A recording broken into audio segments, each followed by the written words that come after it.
병원 냄새가 코끝을 찔렀어요. 소독약 냄새와 그 특유의 차가운 공기가 말이죠. 세브란스 병원 7층 병실, 하얀 침대 시트 위에 누워있던 제 모습이 지금도 선명해요. 심장 수술을 받은 지 사흘째였습니다. 가슴에는 15cm쯤 되는 붉은 상처가 실밥으로 꿰매져 있었고 숨을 쉴 때마다 따끔거렸어요. 하지만 그런 아픔 따위는 문제가 되지 않았습니다. 민수가 매일 병문안을 와주니까 말이에요. 엄마, 좀 어떠세요? 첫날 민수가 이렇게 물었을 때 저는 정말 행복했습니다. 괜찮다, 괜찮아. 네가 와줘서 엄마가 얼마나 기운이 나는지 몰라. 그때만 해도 저는 아들이 자신의 어머니를 진심으로 걱정해 주는 거라고 생각했어요. 44년 전 제 품에 안겨 첫 울음을 터뜨렸던 그 작은 생명이 이제는 제 곁을 지켜주는 든든한 아들이 되었다고 믿었습니다. 하지만 사흘째 되던 날 아침이었어요. 민수가 병실 문을 열고 들어오는데 얼굴이 심상치 않았습니다. 평소와 달리 인상을 찌푸리고 있었고 손에는 뭔가 종이 뭉치를 들고 있었어요. 엄마, 목소리가 달랐어요. 차갑고 딱딱했습니다. 응, 민수야. 무슨 일이야? 저는 침대에서 몸을 일으키려고 했지만 가슴의 상처 때문에 제대로 움직일 수가 없었어요. 그래서 그냥 누운 채로 아들을 바라봤습니다. 이거 병원비 고지서인데 민수가 손에 들고 있던 종이를 저에게 내밀었어요. 숫자들이 빼곡히 적혀 있었습니다. 수술비, 입원비, 각종 검사비. 합계 금액을 보는 순간 숨이 막혔어요. 1,850만 원. 이렇게 많이 나왔구나. 제가 떨리는 목소리로 말했을 때 민수의 얼굴이 더욱 굳어졌습니다. 엄마, 솔직히 말해서 우리 형편의 이 돈은 너무 부담스러워요. 그 순간 뭔가 이상한 기분이 들었어요. 마치 가슴 깊숙한 곳에서 차가운 바람이 불어오는 것 같았습니다. 그렇지만 어쩔 수 없는 거 아니야? 엄마가 아픈 걸 어떻게 해? 근데 엄마 생각해 보세요. 엄마 나이가 벌써 70인데 민수가 말을 멈췄어요. 그리고 저를 바라보는 눈빛이 완전히 달라졌습니다. 따뜻함이나 애정 따위는 찾아볼 수 없는 차갑고 계산적인 시선이었어요. 뭐? 제가 되물었을 때 민수는 잠시 망설이는 듯 했습니다. 하지만 곧 입을 열었어요. 이제 죽을 때 되지 않았어요? 그 말이 귀에 들어오는 순간 세상이 멈춘 것 같았습니다. 심장이 쿵하고 멈췄다가 다시 미친 듯이 뛰기 시작했어요. 방금 수술받은 가슴이 터질 것 같았습니다. 하지만 그보다 더 아픈 건 마음이었어요. 뭐라고? 제가 간신히 입을 열었을 때 목소리는 바들바들 떨리고 있었습니다. 아니, 그게 아니라. 엄마, 정말 솔직히 말하면 말이에요. 민수가 의자를 침대 가까이 끌어당기며 앉았어요. 그리고 마치 사업상의 협상을 하는 사람처럼 냉정한 표정으로 말을 이었습니다. 엄마가 이 나이에 이런 큰 수술을 받아서 몇 년을 더 살 수 있겠어요? 그런데 병원비만 2천만 원 가까이 나오고 앞으로도 계속 치료비가 들어갈 텐데 경제적으로 따져보면 손해잖아요. 손해. 그 단어가 제 귀에 박혔어요. 제가 손해라고요? 제 목숨이 경제적으로 손해라고요? 민수야, 너 지금 무슨 소리를 하는 거야? 제 목소리는 이미 떨림을 넘어서 거의 속삭임에 가까웠어요. 하지만 민수는 태연하게 계속 말했습니다. 엄마, 현실을 인정하세요. 엄마 나이에 이런 큰 수술 받고 나서 몇 년이나 더 살겠어요? 2년? 3년? 그 짧은 시간을 위해서 우리가 2천만 원을 쓰는 게 맞나요? 그때였어요. 제 인생에서 가장 차가운 순간이 찾아온 것은 병실 안의 공기가 얼음처럼 차가워졌고 형광등 불빛마저 하얗고 메말라 보였습니다. 창밖으로는 겨울비가 후두둑 떨어지고 있었는데 그 소리마저 제 심장을 후벼 파는 것 같았어요. 44년. 제가 민수를 뱃속에 품고 10달을 보낸 것부터 시작해서 기저귀를 갈아주고 밤새 열 내릴 때까지 간병하고 학교 보내려고 새벽부터 시장에 나가 장사하고 대학 등록금 마련하려고 밤늦게까지 일하고 결혼자금 주려고 적금을 깨고 그 모든 44년의 세월이 한순간에 경제적 손해라는 4글자로 압축되어 버린 거였어요. 엄마. 민수가 제가 대답하지 않자 다시 불렀어요. 하지만 저는 입을 열 수가 없었습니다. 목구멍이 메말라 버린 것 같았거든요. 그 순간 문득 20년 전 일이 생각났어요. 민수가 대학교 2학년이었을 때였습니다. 등록금이 부족해서 저에게 전화를 걸어 울먹이며 말했던 기억이 나요. 엄마, 나 등록금 때문에 휴학해야 할 것 같아. 미안해, 엄마. 그때 저는 어떻게 했을까요? 그날 밤 잠도 안 자고 계산을 해봤어요. 시장에서 하루에 벌 수 있는 돈, 한 달에 모을 수 있는 돈, 적금을 깨면 나오는 돈, 모든 걸 계산해서 다음날 아침 첫 차로 서울에 올라갔습니다. 민수야, 걱정 마라. 엄마가 다 해결했다. 그때 민수가 얼마나 고마워했는지 몰라요. 제 손을 꼭 잡고 눈물을 흘리면서 말했어요. 엄마, 나중에 제가 돈 많이 벌어서 엄마께 효도할게요. 정말로요. 그 약속이 이것이었나요? 제가 아플 때 이제 죽을 때 되지 않았느냐고 묻는 것이 그 약속의 결과였나요?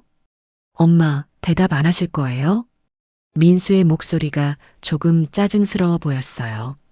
마치 중요한 사업 미팅을 방해받은 사람처럼 말이죠. 그제서야 저는 입을 열었습니다. 민수야. 네. 나가줄래? 민수가 갑자기 당황한 표정을 지었어요. 엄마, 왜 그러세요? 우리 이야기 끝까지 해야 하는 거 아니에요? 나가달라고 했어. 이번에는 제 목소리에 힘이 들어갔어요. 44년 동안 한 번도 아들에게 이런 식으로 말해본 적이 없었는데 말이죠. 엄마, 화내지 마세요. 나도 이런 얘기하기 싫어요. 하지만 현실적으로 나가. 제가 소리를 질렀어요. 가슴에 상처가 찢어질 것 같았지만 참을 수가 없었습니다. 민수가 깜짝 놀라며 벌떡 일어났어요. 그리고 잠시 저를 바라보더니 고개를 저으며 말했습니다. 에휴, 엄마가 너무 감정적으로 받아들이시네요. 나중에 차분해지시면 다시 이야기해요. 그리고는 정말로 병실을 나가버렸어요. 문이 닫히는 소리와 함께 저는 완전히 혼자가 되었습니다. 하얀 병실 천장을 바라보며 누워 있는데 눈물이 주르륵 흘러내렸어요. 처음에는 그냥 서러운 눈물이었는데 점점 분노의 눈물로 바뀌어 갔습니다. 44년.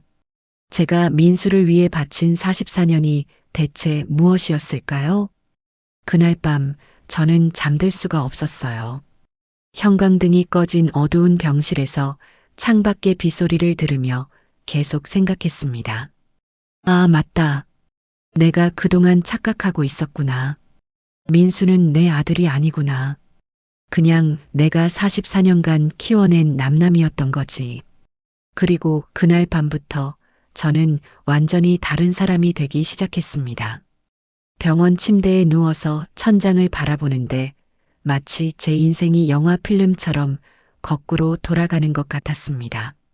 44년 전부터 지금까지의 모든 순간들이 하나씩 되감기면서 지나가더라고요. 그런데 정말 이상했습니다. 예전에는 아름다운 추억이라고 생각했던 장면들이 이제는 완전히 다르게 보이기 시작한 거예요. 민수가 태어났을 때부터 이야기해 드릴게요. 1979년 12월 15일 새벽 3시였어요. 진통이 시작된 지 18시간 만에 민수가 세상에 나왔습니다. 그때 남편 정호 씨는 일용직 일을 하러 새벽에 나갔다가 오후에야 돌아왔어요. 아들이야? 병실 문을 열고 들어온 남편의 첫 마디였습니다. 아내와 아이가 무사한지 묻는 게 아니라 성별을 먼저 확인하더라고요. 응, 아들이야. 그때 남편이 얼마나 기뻐했는지 몰라요. 병실 복도를 뛰어다니면서 아들 낳았다, 아들 낳았다 하고 소리쳤거든요.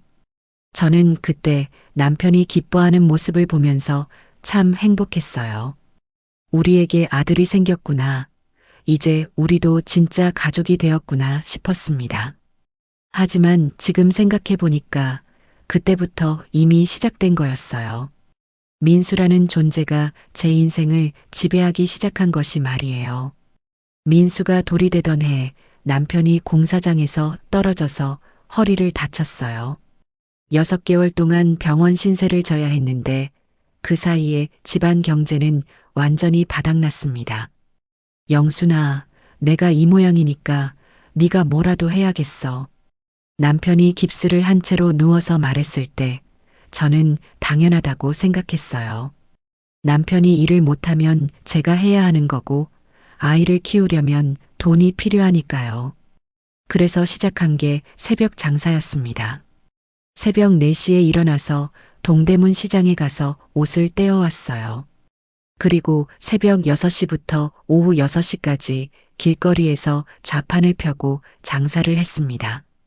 하루 12시간을 서서 이거 예뻐요. 한번 보세요. 하고 외쳤어요. 겨울에는 발가락이 얼어서 감각이 없어지고 여름에는 땀으로 옷이 흠뻑 젖어도 계속 서 있었습니다. 집에 가면 민수가 기다리고 있으니까요. 엄마, 민수가 제게 달려와서 안기는 그 순간을 위해서 모든 걸 견딜 수 있었어요. 그런데 지금 생각해 보니까 그때부터 이미 잘못된 거였나 봐요. 제가 민수를 위해서 뭐든지 할 수 있다고 생각한 것부터 말이에요. 민수가 초등학교에 들어갔을 때 일이에요. 다른 아이들은 모두 새 가방, 새 신발을 사고 학용품도 예쁜 걸로 준비했는데 우리는 그럴 형편이 안 됐어요. 그래서 중고 가방에 연필도 몇 자루 안 되는 걸 들려보냈습니다. 그런데 첫날 학교에서 돌아온 민수가 울고 있더라고요. 왜 그래, 민수야? 엄마, 애들이 내 가방 보고 웃어. 너무 낡았다고. 그 말을 들었을 때 제 가슴이 찢어지는 것 같았어요. 그날 밤 잠을 못 잤습니다. 민수가 친구들 앞에서 부끄러움을 당했다는 생각에 가슴이 미어졌어요. 다음 날 새벽 저는 평소보다 1시간 일찍 나가서 동대문 시장을 뒤졌어요. 그리고 가장 예쁜 가방을 하나 골라서 샀습니다. 제가 하루 종일 장사해서 버는 돈의 절반에 해당하는 값이었지만 망설이지 않았어요. 민수야, 이거 봐. 학교에서 돌아온 민수에게 새 가방을 보여줬을 때 민수의 눈이 얼마나 반짝거렸는지 몰라요. 우와, 엄마, 정말 내 거야? 그럼 우리 민수 거지. 민수가 새 가방을 안고 방 안을 뛰어다니는 모습을 보면서 저는 정말 행복했어요. 아, 이런 게 어머니의 기쁨이구나 싶었습니다. 하지만 지금 생각해 보니 그때부터 잘못된 선례를 만든 거였어요. 민수가 뭔가 원하면 제가 무조건 들어주는 것이 당연하다는 생각을 심어준 거죠. 그리고 민수가 중학교 2학년이 되던 해 남편이 갑작스럽게 심장마비로 세상을 떠났어요. 그날도 평범한 아침이었어요. 남편이 다녀올게 하고 나간 지 2시간 만에 병원에서 전화가 왔습니다. 환자 보호자이신가요? 지금 바로 병원으로 오세요. 달려갔을 때는 이미 늦었어요. 남편은 차가운 시신이 되어 있었습니다. 엄마, 아빠는 어디 갔어? 그날 밤 민수가 물었을 때 저는 어떻게 대답해야 할지 몰랐어요. 15살짜리 아이에게 아버지가 죽었다는 말을 어떻게 할 수 있겠어요? 아빠는 잠깐 멀리 가셨어. 곧 돌아오실 거야. 거짓말이었죠. 하지만 그렇게라도 말하지 않으면 민수가 얼마나 충격을 받을지 뻔했거든요. 3일 뒤 장례식을 치렀어요. 그때 민수가 관 앞에서 울면서 말했던 게 아직도 생생해요. 아빠, 왜 말도 안 하고 가세요? 나 혼자 어떻게 살라고요? 그때 저는 민수의 어깨를 꼭 안으면서 다짐했어요. 민수야, 엄마가 있잖아. 엄마가 아빠 목까지 다 해줄게. 그 다짐을 지키려고 저는 더욱 열심히 일했어요. 하루 12시간이 아니라 14시간, 16시간씩 일했습니다. 민수에게 아버지 없다는 걸 느끼게 하고 싶지 않았거든요. 고등학교 입학금, 교복비, 참고서비, 모든 걸 제가 혼자 감당했어요. 다른 집 아이들이 아버지와 함께 야구장에 갈 때 민수는 제가 사준 글러브로 혼자 벽에 공을 던지며 놀았습니다. 그럴 때마다 마음이 아팠어요. 우리 민수에게 아직 아빠가 있었다면 얼마나 좋을까 싶었습니다. 그래서 더욱더 민수에게 잘해주려고 노력했어요. 아버지 몫까지 제가 해야 한다고 생각했거든요. 마침내 민수가 대학에 들어간 날, 저는 정말 자랑스러웠어요. 합격했어요, 엄마. 연세대학교 경영학과에 붙었어요. 민수가 합격 통지서를 들고 뛰어오던 모습이 지금도 눈에 선해요. 정말? 정말이야? 저도 너무 기뻐서 민수를 끌어안고 펄펄 뛰었습니다. 우리 민수가 명문대에 붙었다니, 이런 일이 꿈만 같았어요. 하지만 기쁨도 잠시, 현실이 닥쳤어요. 등록금이 한 학기에 450만 원이었거든요. 그때 제가 한 달에 버는 돈이 150만 원 정도였어요. 3개월치 수입이 한 학기 등록금이었던 거죠. 어떻게 하지? 그날 밤 잠을 못 이루면서 계산해 봤어요. 제가 가진 적금을 다 깨고 전세금 일부를 빼고 그래도 부족하면 빚을 내서라도 민수를 대학에 보내야겠다고 생각했습니다. 왜냐하면 민수가 대학을 나와야 좋은 직장에 취직할 수 있고 그래야 제대로 된 인생을 살 수 있을 거라고 믿었거든요. 다음 날부터 저는 더욱 열심히 일했어요. 하루 16시간씩 일하면서 등록금을 마련했습니다. 첫 학기 등록금을 내고 나서 민수가 고마워했어요. 엄마, 제가 열심히 공부해서 좋은 직장 구해서 엄마께 효도할게요. 그때 민수의 말을 들으면서 모든 고생이 날아가는 것 같았어요. 우리 민수가 이렇게 착하고 효성스러운데 내가 뭘 못하겠어 싶었습니다. 그렇게 4년 동안 등록금을 대줬어요. 생활비도 매달 50만 원씩 보내줬습니다. 민수가 아르바이트 한다고 하면 공부에 집중해라, 엄마가 다 해줄게 하면서 말렸어요. 졸업할 때까지 총 6천만 원을 들였습니다. 제가 4년 동안 번 돈을 거의 다 민수 대학비로 쓴 거예요. 하지만 후회하지 않았어요. 우리 민수가 훌륭한 사람이 될 거라고 믿었거든요. 민수가 대학을 졸업하고 첫 직장을 구했을 때도 마찬가지였어요. 엄마, 회사에서 정장을 입어야 하는데. 그럼 정장 사자. 신발도 좋은 걸로 신어야 하고, 신발도 사고, 시계도 하나 있어야 할 것 같아요. 시계도 사주마. 정장, 신발, 시계, 넥타이, 가방. 사회초년생에게 필요한 모든 걸 제가 사줬어요. 200만 원이 넘게 들었지만 민수가 사회에 나가서 당당하게 일할 수 있게 해주고 싶었거든요. 엄마, 정말 고마워요. 제가 돈 벌면 이것보다 더 좋은 거 사드릴게요. 민수의 약속을 믿었어요. 정말로 믿었습니다. 그런데 민수가 직장에서 번 첫 월급으로 뭘 했는지 아세요? 자기 친구들과 술을 마셨어요. 그리고 남은 돈으로 자기 옷을 샀습니다. 저에게는 엄마 첫 월급이라 별로 안 돼요. 다음 달부터 용돈 드릴게요 하고 말했어요. 그 다음 달에도 똑같은 말을 반복했습니다. 민수가 결혼을 하겠다고 했을 때도 마찬가지였어요. 엄마, 소개받을 사람이 있어요. 그래, 어떤 사람인데? 민정이라고 하는데 정말 좋은 사람이에요. 민수가 민정이를 처음 데려왔을 때 저는 정말 마음에 들었어요. 예쁘고 차분하고 예의도 바른 것 같았거든요. 어머님, 안녕하세요. 김민정입니다. 어머님, 음식 정말 맛있어요. 어머님께서 민수를 정말 잘 키우셨네요. 민정의 말 한마디 한마디가 제 마음에 들었어요. 우리 민수가 이런 좋은 여자를 만났구나 싶어서 기뻤습니다. 그런데 문제는 결혼 준비였어요. 엄마, 전세금이 필요해요. 얼마나? 2억 정도요. 2억? 제가 평생 모은 돈보다 훨씬 많은 금액이었어요. 하지만 망설이지 않았습니다. 그럼 엄마가 가진 돈 다 주고 부족한 건 대출 받을게. 정말요? 고마워요, 엄마. 그렇게 제 평생의 저축을 민수에게 다 줬어요. 민수가 결혼해서 행복하게 살면 그걸로 충분하다고 생각했거든요. 결혼식 비용도 제가 댔어요. 웨딩홀, 답례품, 허니문 비용까지 1,500만 원이 더 들었습니다. 엄마, 정말 감사해요. 제가 잘 살아서 나중에 꼭 갚을게요.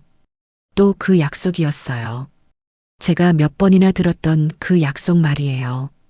민수가 결혼한 지 3년이 지나도록 저에게 용돈을 준 적은 단 한 번도 없었어요. 명절 때 선물을 가져온 적도 없었고 제 생일을 챙겨준 적도 없었습니다. 대신 돈이 필요할 때만 연락이 왔어요. 엄마, 냉장고가 고장났는데. 엄마, 민정이가 임신했는데 산부인과비가. 엄마, 자동차 보험료가. 저는 그때마다 돈을 줬어요. 민수와 민정이가 힘들어하는 걸 보고 싶지 않았거든요. 그런데 지금 생각해보니 그게 다 잘못이었나 봐요. 제가 민수에게 돈을 주는 게 당연한 일이라고 생각하게 만든 거였어요. 그리고 민수도 그걸 당연하게 여기게 되었고요. 병원 침대에 누워서 이 모든 것들을 되돌아보니 한 가지 깨달은 게 있어요. 내가 민수를 사랑한 게 아니라 민수에게 의존하고 있었구나. 민수가 잘 되는 것을 보면서 제가 존재 가치를 느꼈던 거예요. 민수가 좋은 대학에 가면 제가 자랑스럽고 민수가 좋은 직장에 들어가면 제가 뿌듯하고 민수가 결혼을 하면 제가 안심하고 모든 게 민수를 통해서였어요. 정작 박영순이라는 사람 자체는 없었던 거죠. 그냥 민수 엄마라는 정체성만 있었을 뿐이었어요. 그래서 민수가 이제 죽을 때 되지 않았어요? 라고 말했을 때 그렇게 충격을 받았나 봐요. 제 존재 이유가 사라진 거나 마찬가지였으니까요. 하지만 이제는 알겠어요. 내가 잘못 살았구나. 민수를 위해서 산 게 아니라 민수를 핑계로 내 자신을 포기하고 살았구나. 그날 밤 저는 처음으로 박영순이라는 사람에 대해서 생각해 봤어요. 70년 동안 살면서 정말로 제가 원했던 게 뭐였는지, 제가 진짜 하고 싶었던 일이 뭐였는지, 그런 것들을 한 번도 생각해 본 적이 없었다는 걸 깨달았습니다. 이제는 달라져야 한다고요. 민수 엄마가 아닌 박영순으로 살아야겠다고. 병원에서 퇴원한 뒤 일주일이 지났어요. 민수는 그 이후로 한 번도 안부 전화를 하지 않았습니다. 보통 아들이라면 수술받은 어머니가 집에 잘 도착했는지, 회복은 잘 되고 있는지 궁금해 할 텐데 말이에요. 하지만 저는 더 이상 서운하지 않았어요. 오히려 마음이 한결 편해졌습니다. 이제 민수가 어떤 사람인지 정확히 알았으니까요. 그런데 태어난 지 열흘째 되던 날 갑자기 민수에게서 전화가 왔어요. 엄마, 오늘 저녁에 시간 있으세요? 왜? 민정이가 엄마 뵙고 싶다고 해서요. 같이 식사하면 어떨까 해서요. 민정이가 저를 보고 싶다고요? 뭔가 이상했습니다. 민정이는 결혼한 지 4년 동안 저에게 먼저 연락한 적이 단 한 번도 없었거든요. 그래, 어디서? 우리 집에서 먹을까요? 민정이가 음식 준비한다고 해요. 민수네 집은 제가 전세금을 대준 아파트였어요. 평소 같았으면 며느리가 음식을 차려준다니 고마워했겠지만 이번에는 달랐습니다. 뭔가 꿍꿍이가 있구나. 직감적으로 느꼈어요. 저녁 7시 민수네 아파트에 도착했어요. 현관문을 열자마자 냄새가 났습니다. 정갈한 한식 냄새가 아니라 뭔가 급하게 만든 것 같은 냄새였어요. 어머님 오셨어요? 민정이가 앞치마를 두른 채로 나왔습니다. 평소보다 화장을 진하게 한 것 같았고 미소도 어딘지 어색했어요. 어머님 수술 받으시느라 고생 많으셨어요. 그제서야 안부를 묻네요. 퇴원한 지 열흘이 지나서 말이에요. 응, 이제 좀 나아졌어. 거실로 들어가니 민수가 소파에 앉아 있었어요. 평소와 달리 표정이 심각했습니다. 엄마 앉으세요. 식탁에는 음식이 차려져 있었는데 정성이 들어간 것 같지는 않았어요. 김치찌개, 계란말이, 시금치나물. 그냥 집에 있는 재료로 대충 만든 것 같았습니다. 하지만 저는 아무 말 하지 않았어요. 오늘 이 자리가 단순한 식사 자리가 아니라는 걸 알고 있었거든요. 어머님 수고하셨어요. 민정이가 제 앞에 밥그릇을 놓으며 말했어요. 하지만 그 말 속에서 진심을 찾을 수는 없었습니다. 식사를 시작했는데 분위기가 이상했어요. 민수는 계속 민정이를 눈치 보고 있었고 민정이는 억지로 미소를 지으며 저를 바라보고 있었습니다. 어머님, 김치찌개 어떠세요? 맛있어. 사실 싱거웠어요. 소금 간이 부족했습니다. 하지만 굳이 지적할 필요는 없다고 생각했어요. 15분 정도 지났을까요? 민정이가 갑자기 숟가락을 내려놓았어요. 어머님, 목소리 톤이 달라졌습니다. 방금까지의 인위적인 상냥함이 사라지고 차갑고 딱딱한 목소리가 되었어요. 사실 오늘 어머님께 말씀드릴 게 있어서 모신 거예요. 역시 그랬군요. 단순한 식사 자리가 아니었어요. 뭔데? 민정이가 민수를 한번 쳐다본 다음 다시 저를 바라봤어요. 그리고 숨을 한번 크게 내쉬더니 입을 열었습니다. 어머님, 솔직히 말씀드릴게요. 그 순간 공기가 차가워지는 걸 느꼈어요. 마치 겨울바람이 갑자기 불어온 것 같았습니다. 우리 정말 힘들어요. 뭐가 힘들어? 경제적으로요. 어머님 병원비 때문에 대출을 받아야 했거든요. 거짓말이었어요. 민수가 병원에서 경제적으로 손해라고 말할 때 이미 병원비를 낼 의향이 없다는 걸 알 수 있었거든요. 실제로 병원비는 제가 제 적금을 깨서 냈어요. 하지만 저는 바로 반박하지 않았습니다.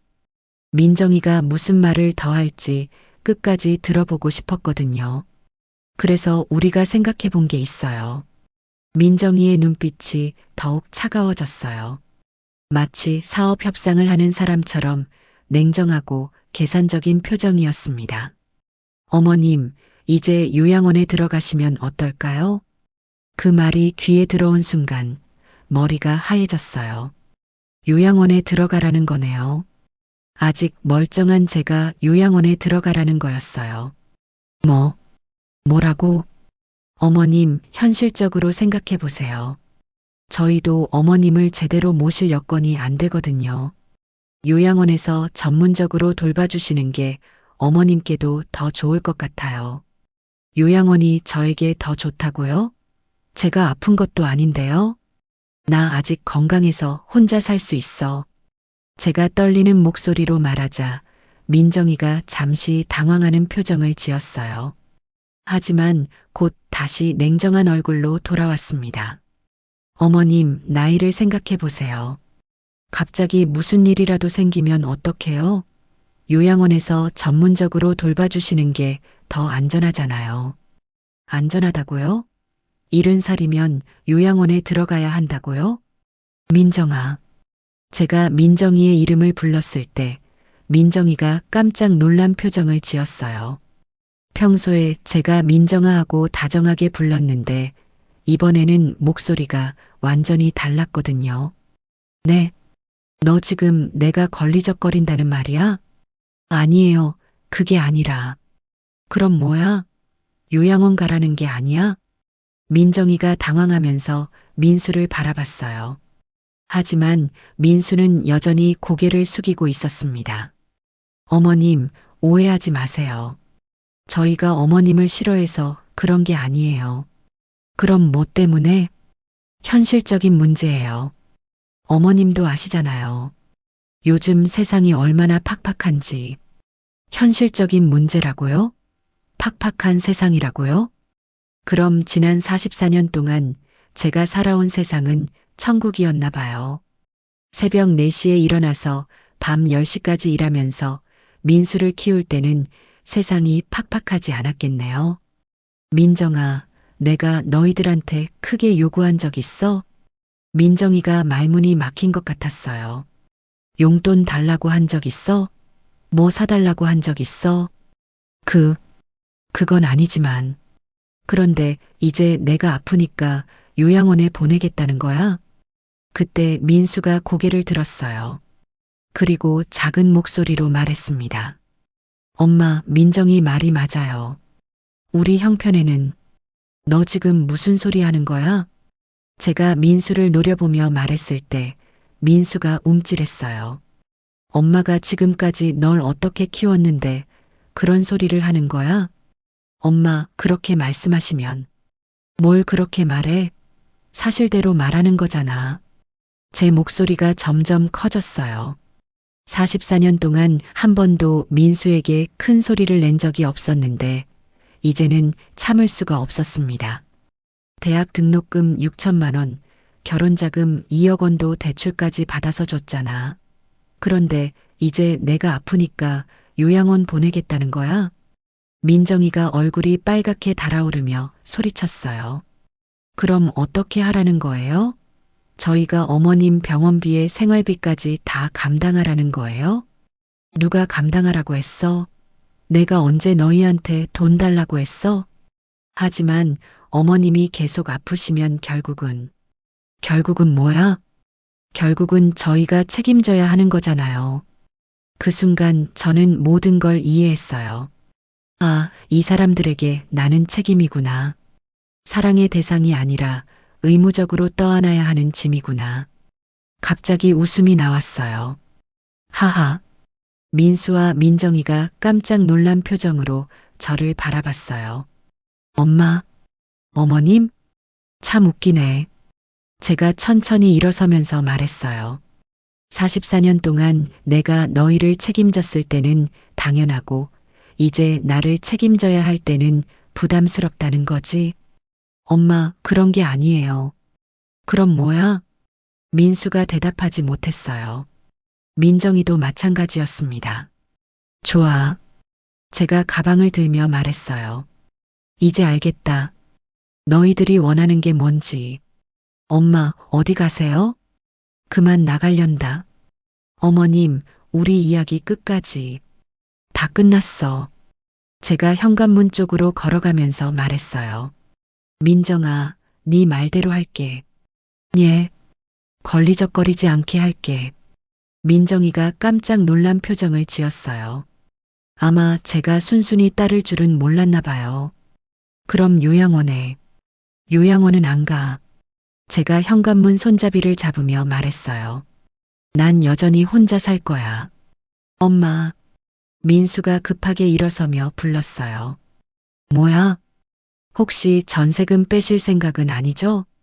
아, 그제서야 걱정이 되는군요. 제가 없어지는 건 상관없는데 전세금이 없어지니까 걱정이 되는 거네요. 당연히 뺄 거지. 내 돈인데 뭔 상관이야? 그리고 문을 열고 나왔어요. 복도를 걸어 나오면서 민수와 민정이의 당황한 목소리가 들렸어요. 어떻게 하지? 진짜 전세금 빼는 거야? 그럼 우리는 어떻게? 하지만 저는 뒤돌아보지 않았어요. 엘리베이터를 타고 1층으로 내려오면서 제 가슴은 이상하게도 시원했습니다. 44년 만에 처음으로 제가 하고 싶은 말을 다 한 것 같았거든요. 아파트 단지를 나서면서 밤하늘을 올려다봤어요. 별이 참 많이 보였습니다. 그날 밤 집에 돌아와서 가장 먼저 한 일은 화장실 거울을 보는 것이었어요. 70년을 살아온 박영순이라는 사람이 거기 서 있었습니다. 주름이 깊게 팬 얼굴, 백발이 성성한 머리, 그리고 무엇보다도 지쳐 보이는 눈빛이 말이에요. 이게 나구나. 혼잣말을 중얼거리면서 거울 속의 제 얼굴을 한참 들여다봤어요. 언제부터였을까요?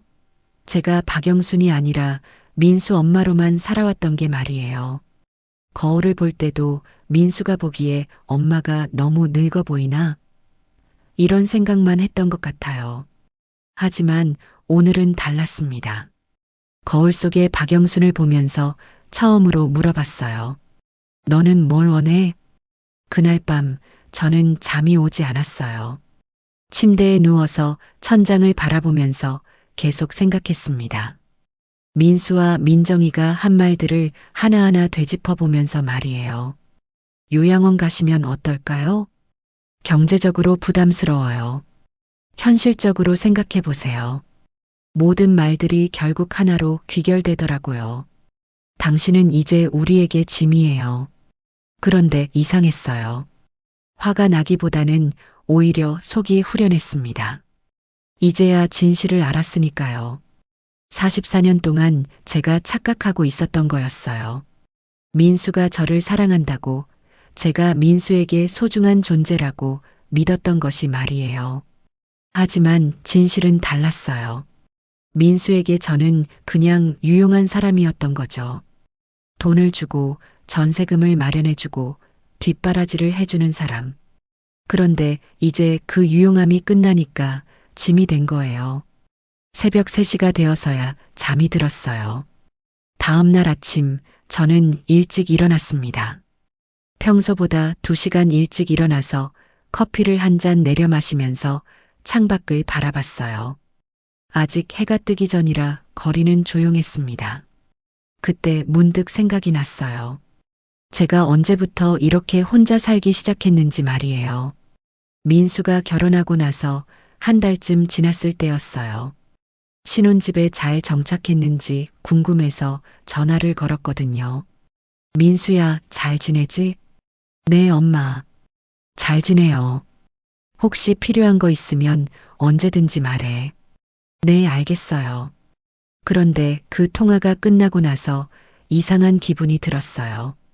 뭔가 벽이 생긴 것 같다는 느낌이었습니다. 처음에는 신혼이니까 그럴 수도 있다고 생각했어요. 하지만 시간이 지나도 그 벽은 사라지지 않았습니다. 오히려 점점 더 높아지기만 했어요.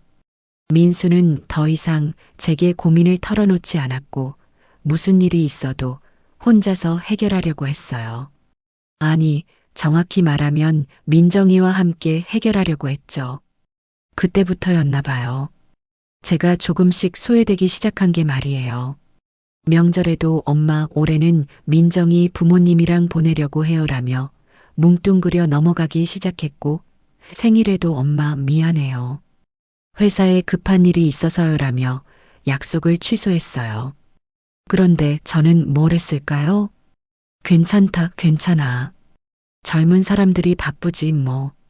이렇게 말하면서 이해했어요. 아니, 이해하는 척 했어요. 사실은 서운하고 외로웠는데도 말이에요. 오전 9시 저는 결심했어요. 민수네 집 전세금을 빼기로 말이에요. 제가 2억 원을 대출까지 받아서 마련해준 그 전세금을 다시 찾아오기로 했습니다. 처음에는 마음이 무거웠어요. 정말로 이렇게 해도 되는 걸까 하는 생각이 들었거든요. 하지만 어제 민정이가 한 말을 떠올리니까 마음이 단단해졌어요. 요양원에 들어가시면 어떨까요? 70살이라고 요양원에 들어가라고요?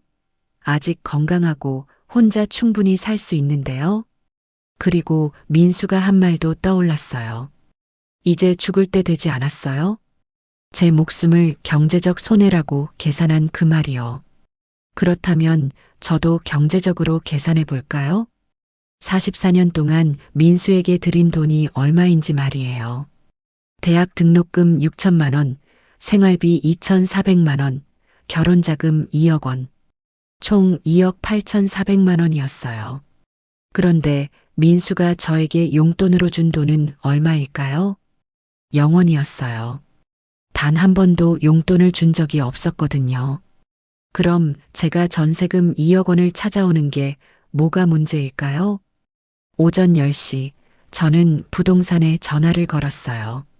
민수네 집 전세 계약을 했던 그 부동산 말이에요. 여보세요.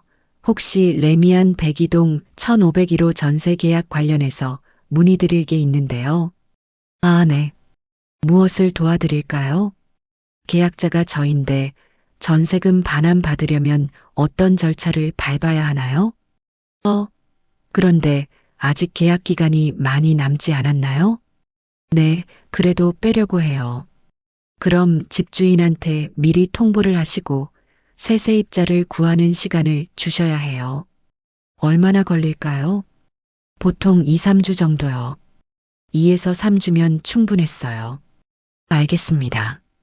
그럼 절차 진행해 주세요. 네, 알겠습니다. 그런데 혹시 사정이 있으신 건가요? 새로운 시작을 하려고요. 전화를 끊고 나서 저는 깊게 숨을 내쉬었어요. 이제 정말로 시작이구나. 오후 2시 저는 새로 살 집을 알아보러 나갔어요. 인터넷으로 미리 검색해둔 곳들을 직접 보러 가는 거였어요. 첫 번째로 간 곳은 부산 근교의 작은 마을이었어요. 바다가 보이는 전원주택이었습니다. 어르신, 혼자 사시려고요? 부동산 아저씨가 물었을 때 저는 당당하게 대답했어요. 네, 혼자 살려고요. 가족들은 뭐라고 하세요? 상관없어요. 제 돈으로 제가 사는 거니까요. 집은 정말 마음에 들었어요. 방 2개에 거실 하나, 작은 마당까지 있었거든요. 전세금은 8천만 원이었어요. 여기로 하겠어요. 정말요? 좀 외진 곳인데. 외진 게 좋아요. 조용하니까요. 계약금 1천만 원을 내고 왔어요. 잔금은 민수네 집 전세금을 받은 후에 주기로 했습니다. 집에 돌아오는 길에 저는 처음으로 가슴이 두근거렸어요. 새로운 곳에서 새로운 삶을 시작한다는 설렘이었습니다. 44년 만에 처음 느끼는 감정이었어요. 그날 저녁 저는 민수에게 전화를 걸었어요. 여보세요? 민수의 목소리가 여전히 차갑게 들렸어요. 민수야, 엄마야. 아, 엄마. 무슨 일이세요? 내 집 전세금 뺄 거야. 네. 갑자기 무슨 소리예요? 어제 말했잖아. 전세금 뺄 거라고. 잠시 침묵이 흘렀어요. 아마 민수가 어제 일을 생각하고 있나 봐요. 엄마, 진짜세요? 응, 진짜야. 그럼 우리는 어디서 살라고요? 너희가 알아서 해. 엄마, 그럼 저희는 어떻게 해요? 그건 내가 상관할 일이 아니야. 민수가 한참을 말하지 못하더니 목소리가 떨리면서 말했어요. 엄마, 제발 다시 생각해 보세요. 이미 다 정했어. 부동산에도 연락했고. 엄마, 민수야, 44년 동안 엄마가 너한테 해준 걸 생각해봐. 그런데 너는 엄마가 아프니까 요양원 보내려고 했잖아. 그건 이제 끝이야. 엄마는 엄마 인생 살 거야. 그리고 전화를 끊었어요. 전화를 끊고 나서 한참을 그 자리에 서 있었어요. 44년 만에 처음으로 민수에게 단호하게 말한 거였거든요. 무서웠어요. 하지만 동시에 시원했습니다. 그날 밤 저는 마지막으로 민수 어릴 때 사진들을 봤어요. 돌잔치 사진, 입학식 사진, 졸업식 사진. 모든 사진 속에서 민수는 웃고 있었고 저도 행복해 보였어요. 하지만 이제는 과거의 일이었어요. 그 사진들을 모두 상자에 담았습니다. 그리고 그 상자에 편지를 하나 써서 넣었어요. 민수야, 이제 이 모든 게 너의 것이야. 엄마는 새로운 인생을 시작할 거야. 건강하게 잘 살아라. 상자를 닫으면서 저는 정말로 모든 게 끝났다는 걸 느꼈어요. 민수에게 전세금을 빼겠다고 통보한 다음 날부터 전쟁이 시작되었어요. 새벽 6시부터 밤 11시까지 쉴 새 없이 전화가 왔습니다. 민수, 민정이, 심지어 사돈한테까지 번갈아 가며 전화를 걸어왔어요. 하지만 저는 단 한 통도 받지 않았어요. 전화벨이 울릴 때마다 화면을 보고 이름을 확인한 다음 조용히 거절 버튼을 눌렀습니다. 처음에는 마음이 흔들렸어요. 44년 동안 민수의 전화를 받지 않은 적이 단 한 번도 없었거든요. 하지만 민정이가 한 말을 떠올리면 마음이 다시 단단해졌어요. 어머님, 이제 요양원에 들어가시면 어떨까요? 그 차가운 목소리, 그 계산적인 눈빛을 잊을 수가 없었어요. 셋째 날 민수가 직접 집 앞에 나타났어요. 인터폰 화면을 보니 민수가 서 있었습니다. 머리는 헝클어져 있고 눈은 충혈되어 있었어요. 며칠 동안 잠을 못 잔 것 같았습니다. 엄마, 엄마. 민수가 현관문을 두드리면서 소리쳤어요.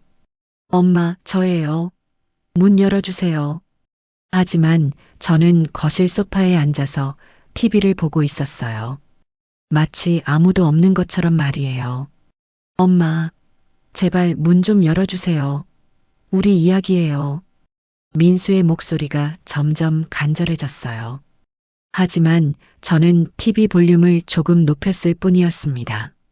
엄마, 저희가 잘못했어요. 다시는 그런 말 안 할게요. 그제서야 잘못했다고 하네요. 엄마, 정말 미안해요. 엄마 말씀이 다 맞아요. 44년 만에 처음 듣는 사과였어요. 하지만 너무 늦었습니다. 1시간쯤 지났을까요? 민수의 목소리가 점점 작아지더니 결국 들리지 않았어요. 인터폰 화면을 보니 사라졌더라고요. 그 순간 이상하게도 마음이 편안해졌어요. 44년 동안 민수의 부르는 소리에 항상 달려갔었는데 이제는 그럴 필요가 없다는 게 말이에요. 일주일이 지났어요. 부동산에서 연락이 왔습니다. 새 세입자를 구했다고요. 어르신, 다행히 집을 보러 온 분이 마음에 들어 하셔서 계약이 빨리 성사됐어요. 2주 후에 나가시면 됩니다. 2주 후면 3월 25일이었어요. 알겠어요. 그럼 그날 정산해 주시는 거죠? 네, 맞습니다. 그날 오후에 집주인과 함께 정산하겠어요. 전화를 끊고 나서 저는 새 집에 연락했어요. 안녕하세요. 지난번에 계약한 박영순입니다. 3월 25일에 들어가려고 하는데요. 아, 네. 알겠습니다. 그럼 그날까지 집 정리해서 깨끗하게 만들어 놓을게요. 모든 게 순조롭게 진행되고 있었어요. 그런데 그날 저녁 예상치 못한 손님이 찾아왔어요. 민정이 아버지였어요. 인터폰 화면에 낯선 남자분이 서 있었는데 안녕하세요. 민정이 아버지입니다라고 말하더라고요. 이번에는 문을 열어줬어요. 사돈이 직접 찾아온 건데 아무래도 예의는 지켜야 할 것 같았거든요. 안녕하세요. 민정이 아버지는 60대 초반으로 보이는 점잖은 분이었어요. 정장을 단정하게 차려입고 있었습니다. 사모님, 갑자기 찾아와서 죄송합니다. 아니에요, 들어오세요. 거실로 안내해드리면서 차를 한 잔 내어드렸어요. 사실은 민정이한테 들었습니다. 민정이 아버지가 조심스럽게 말을 꺼냈어요. 무슨 이야기를요? 집 전세금 이야기요. 역시 그 이야기를 하러 온 거였군요. 사모님, 아이들이 철없이 실수를 했나 봅니다. 대신 사과드려요. 민정이 아버지가 고개를 숙이며 말했어요. 아니에요. 실수가 아니었어요. 진심이었죠. 그래도 아이들이 어려서 어려서요? 애들 나이가 몇인데요? 민정이 아버지가 말문이 막힌 것 같았어요. 사모님, 그럼 이렇게 해보시면 어떨까요? 제가 중간에서 아니에요. 제가 단호하게 말을 끊었어요. 이미 결정한 일이에요. 사모님, 그러면 아이들이 정말 어려워집니다. 그건 아이들이 알아서 할 일이에요. 민정이 아버지가 한참을 말없이 앉아 있더니 결국 일어섰어요. 알겠습니다. 더 이상 말씀드릴 말은 없겠네요. 네. 그럼 이만. 민정이 아버지가 현관문 앞에서 다시 한번 돌아봤어요. 사모님, 정말 마음을 바꿀 생각은 없으신가요? 없어요. 그렇게 민정이 아버지도 돌아갔어요. 3월 20일 본격적으로 짐을 정리하기 시작했어요. 민수 관련 물건들을 하나씩 정리하면서 44년간의 기억들이 파노라마처럼 지나갔습니다. 민수 어릴 때 입던 옷가지들, 상장들, 만들기 작품들, 일기장들. 모든 것이 추억이었지만 이제는 과거의 일이었어요. 상자 3개에 모든 걸 담아서 민수네 집 문 앞에 갖다 놨습니다. 그리고 상자 위에 쪽지를 하나 붙였어요. 민수야, 이제 이 모든 게 너의 것이야. 엄마는 새로운 인생을 시작할 거야. 다음 날 가보니 상자들이 모두 사라져 있었어요. 3월 24일 민수에게서 편지가 왔어요. 편지함에 두꺼운 봉투가 들어 있었는데 민수 글씨로 엄마께라고 적혀 있었어요. 편지를 열어보니 A사 용지 5장에 빼곡하게 글이 적혀 있었습니다. 엄마, 정말 미안합니다. 제가 잘못했어요. 엄마가 저한테 해주신 모든 걸 당연하게 생각했어요. 제가 정말 철없었어요. 민정이도 정말 후회하고 있어요. 제발 한 번만 더 기회를 주세요. 저희가 달라졌다는 걸 보여드릴게요. 편지는 계속 이어졌어요. 사과와 후회, 그리고 애원이 끝없이 반복되었습니다. 편지를 다 읽고 나서 저는 그것을 조용히 라이터로 태웠어요. 제가 되어 날아가는 걸 보면서 생각했어요. 44년 동안 한 번도 편지를 써준 적이 없던 민수가 이제 와서 편지를 쓴다고 해서 뭐가 달라질까요? 너무 늦었어요. 3월 25일 아침. 드디어 그날이 왔어요. 오전 10시에 이사 트럭이 왔는데 제 짐은 정말 얼마 안 됐어요. 박스 3개와 작은 가방 하나가 전부였습니다. 어르신, 이게 다예요? 이사 아저씨가 의외라는 표정으로 물었어요. 네, 이게 다예요. 참 깔끔하시네요. 44년간 모았던 모든 것들을 정리하고 나니 정말 얼마 남지 않았어요. 하지만 가벼웠습니다. 몸도 마음도 말이에요. 오후 2시 부동산에서 집주인과 만나서 전세금 정산을 했어요. 수고 많으셨어요. 집주인이 인사를 하며 말했을 때 저는 정말로 후련했어요. 통장에 2억 원이 들어왔습니다. 부동산을 나오면서 마지막 일을 했어요. 휴대폰 대리점에 가서 번호를 바꿨습니다. 새 번호로 바꿔주세요. 혹시 이유가 있으신가요? 새 인생을 시작하려고요. 직원이 웃으면서 절차를 도와줬어요. 30분 후 저는 완전히 새로운 번호를 가지게 되었습니다. 이제 민수도 민정이도 그 누구도 저에게 연락할 방법이 없어요. 그날 저녁 새 집에서 혼자 저녁을 먹었어요. 작은 식탁에 간단한 된장찌개 하나와 김치, 시금치나물. 정말 간소한 식사였지만 44년 만에 처음으로 온전히 제 것만을 위한 식사였습니다. 창밖으로는 바다가 보였어요. 석양이 바다 위로 떨어지고 있었습니다. 하지만 이제는 아무도 저에게 연락할 방법이 없어요. 번호를 바꿨으니까요. 저는 새 핸드폰을 테이블에 올려두고 바다를 바라보며 차를 한 잔 우려 마셨어요. 70년을 살면서 처음으로 완전히 혼자만의 시간이었습니다. 무섭지 않았어요. 오히려 평화로웠습니다. 파도 소리가 조용히 들려왔어요. 규칙적이고 편안한 소리였습니다. 밤이 깊어지면서 하늘에는 별이 가득해졌어요. 도시에서는 볼 수 없었던 수많은 별들이 반짝이고 있었습니다. 이제 시작이야. 혼잣말을 중얼거리면서 별을 바라봤어요. 정말로 진짜 박영순의 인생이 시작되는 거였어요. 44년간의 긴 터널을 지나서 드디어 제 자신만을 위한 삶을 살 수 있게 된 거였습니다. 그날 밤 저는 오랜만에 마음 편히 잠들었어요. 창문을 조금 열어둬서 파도 소리가 들리게 했습니다. 그 소리를 자장가 삼아서 말이에요. 꿈에서는 어린 시절에 제가 나왔어요. 20살 때의 박영순이었습니다. 이제 뭐 하고 싶어? 꿈속에 20살 박영순이 물었어요. 뭐든지.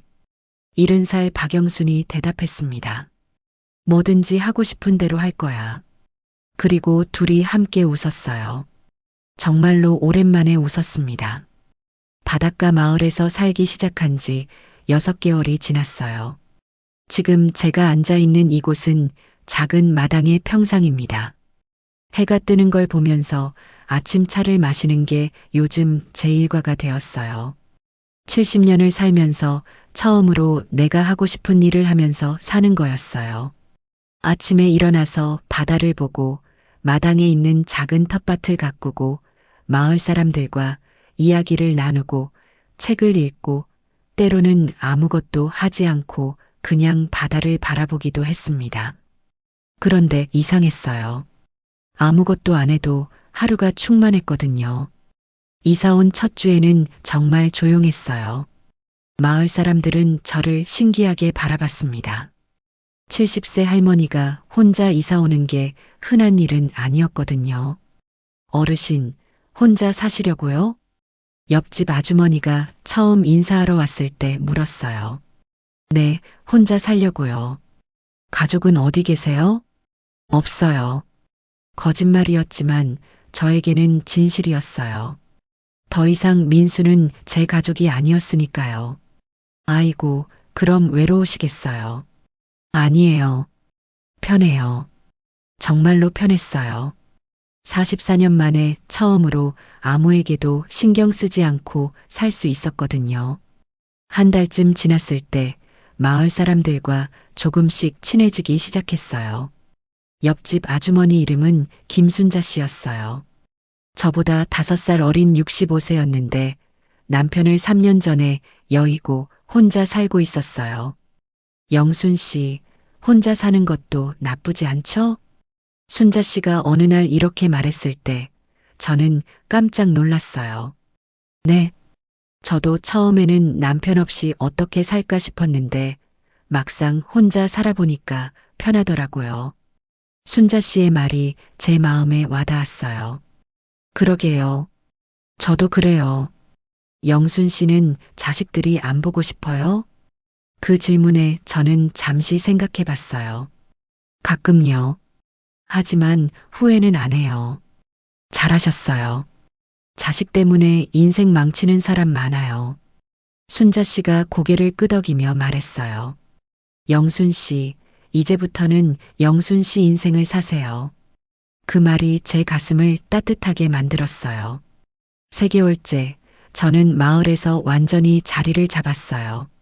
아침마다 바닷가를 산책하고 오후에는 마당에서 채소를 기르고 저녁에는 순자 씨와 차를 마시며 이야기를 나눴습니다. 그런데 어느 날 예상치 못한 일이 일어났어요. 마을 우체국에서 전화가 왔어요. 박영순 씨 댁 맞나요? 네, 맞아요. 등기 우편이 왔는데 직접 오셔서 받아가셔야 해요. 등기 우편이라니 누가 보냈을까 싶었어요. 우체국에 가서 확인해 보니 발송인이 박민수였어요. 순간 가슴이 쿵했어요. 어떻게 제 주소를 알았을까요? 어르신, 받아가실 거예요?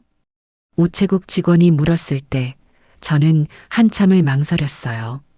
아니요. 거부할게요. 네. 수령 거부요. 그렇게 민수가 보낸 등기 우편을 받지 않고 돌아왔어요. 집에 와서 생각해 보니 마음이 편했어요.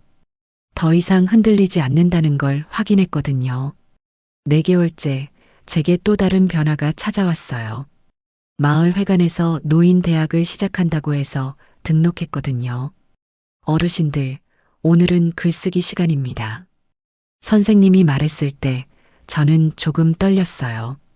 글쓰기라니 제가 할 수 있을까 싶었거든요. 자신의 인생에서 가장 큰 변화가 있었던 순간에 대해 써보세요. 주제를 듣는 순간 저는 바로 알았어요. 무엇을 써야 할지 말이에요. 70세에 시작한 새로운 인생. 제목을 이렇게 정하고 글을 쓰기 시작했어요. 저는 70세에 처음으로 제 인생을 시작했습니다. 44년 동안 아들을 위해 살다가 이제야 박영순이라는 사람으로 살기 시작했어요. 처음에는 무서웠지만 지금은 매일이 새롭고 행복합니다. 글을 쓰면서 제 마음이 정리되는 걸 느꼈어요. 지난 6개월간의 변화가 얼마나 소중한 것인지 다시 한번 깨달았습니다. 박영순 씨, 정말 용기 있으시네요. 선생님이 제 글을 읽고 말했을 때 저는 가슴이 뿌듯했어요. 70년을 살면서 처음으로 누군가에게 칭찬받는 기분이었거든요. 5개월째 제게 정말 큰 변화가 찾아왔어요. 마을에 새로 온 할아버지가 계셨거든요. 이름은 최철수 씨, 72세였어요. 안녕하세요. 새로 이사 온 최철수입니다. 철수 씨가 인사하러 왔을 때 저는 깜짝 놀랐어요. 정말 오랜만에 보는 좋은 인상의 남자분이었거든요. 안녕하세요. 박영순입니다. 혼자 사세요? 네, 혼자 살아요. 저도 혼자 살아요. 아내를 5년 전에 여의었거든요. 그렇게 철수 씨와 인사를 나누게 되었어요. 며칠 후 철수 씨가 자두를 들고 찾아왔어요. 영순 씨, 자두 좀 드세요. 제가 기르는 건데 혼자 먹기엔 너무 많아서요. 고마워요. 영순 씨, 혹시 시간 되시면 같이 산책하실래요? 혼자 걷기엔 좀 심심해서요. 그렇게 철수 씨와 산책을 시작하게 되었어요. 처음에는 어색했어요. 남편 정호 씨가 돌아가신 지 29년이 지났지만 다른 남자분과 이렇게 시간을 보내는 건 처음이었거든요. 하지만 철수 씨는 정말 좋은 분이었어요. 저를 존중해주고 제 이야기를 잘 들어주고 무엇보다 저를 박영순이라는 한 사람으로 대해주었어요. 영순 씨는 정말 대단하시네요. 뭐가 대단해요? 70세에 새로운 삶을 시작한다는 게 쉬운 일이 아니잖아요. 철수 씨의 말에 저는 가슴이 뭉클했어요. 철수 씨 덕분에 더 행복해진 것 같아요. 저도 그래요. 그렇게 우리는 좋은 친구가 되었어요. 그리고 지금 6개월이 지난 이 시점에서 저는 확신해요. 제가 내린 결정이 옳았다는 것을요. 가끔 민수 생각이 날 때도 있어요. 하지만 후회하지는 않아요. 오히려 고마워요. 민수가 그런 말을 해줘서 제가 깨달을 수 있었으니까요. 만약 그때 민수가 엄마 사랑해요라고 말했다면 저는 지금도 민수 엄마로만 살고 있었을 거예요. 그런데 민수가 이제 죽을 때 되지 않았어요? 라고 말해줘서 저는 진짜 살고 싶은 삶이 무엇인지 알게 되었어요. 오늘 아침 철수 씨가 특별한 제안을 했어요. 영순 씨, 우리 결혼할까요? 갑작스러운 제안에 저는 깜짝 놀랐어요. 결혼이요? 네, 어차피 우리 둘 다 혼자고 서로 좋아하잖아요. 하지만 부담스러우시면 안 해도 돼요. 그냥 제 마음을 말씀드린 거예요. 저는 한참을 생각해 봤어요. 70세의 재혼이라니 상상도 못했던 일이었어요. 하지만 나쁘지 않았어요. 철수 씨와 함께라면 남은 인생이 더 행복할 것 같았거든요. 좀 더 생각해 볼게요. 네, 천천히 생각하세요. 지금 이 순간 저는 정말 행복해요. 70년을 살면서 이렇게 행복했던 적이 없어요. 누군가를 위해 희생하지도 않고 누군가의 눈치를 보지도 않고 오직 제 자신을 위해 살고 있어요. 바다를 바라보면서 생각해요. 민수는 지금 어떻게 살고 있을까요? 전세금 없이 어디서 살고 있을까요? 궁금하지만 알고 싶지는 않아요. 그건 이제 제가 상관할 일이 아니니까요. 대신 저는 제 앞에 펼쳐진 새로운 가능성들을 생각해요.